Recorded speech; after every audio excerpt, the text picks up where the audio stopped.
ફૂંફાડા મારતા સાહેબ મર્યા પછી જો પોતાની માતાના નિવેદ જમાડવા અહીંયા સુધી આવતા હોય ને અત્યારે આપણે માતાના નિવેદ હોય ને સુરત કે મુંબઈ કે ક્યાંય બહાર રહેતા હોય ને ત્રણ ફોન કરવા પડે કે ભાઈ માતાના નિવેદ છે આવીને બાપા ત્રણ ફોન કરવા પડે કે આવીને બાપા આપણી માતાના નિવેદ છે એવું ન કરશો મારા વાલા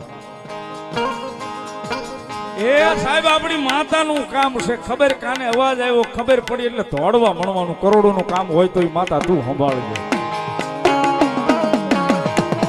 સાહેબ કાયમ એટલા માટે કહું છું આ ટકોર અહીં બેઠા પછી કરું છું ને 12 મહિનામાં 365 દિવસ મજા આવે ને જો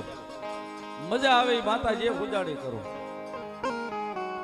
પણ 12 મહિનામાં 12 કલાક આઠમ માતાજીની જે ભરાતી હોય ને આપણા મોઢે સાહેબ ભાઈઓ ભેગા એક પછેડીએ બેહીને કોળિયો લાપસી ભાગમાં આવે ને તો જમી લેજો એ કોળિયો લાપસી પેટમાં જાહે ને એ સાહેબ 12 મહિના દુનિયાના છેડે રહેતા હશે જો કદાચ તમારું ધ્યાન રાખવા ત્યાં સુધી ધક્કો ન ખાય તો આપણું કાળા આપવાનું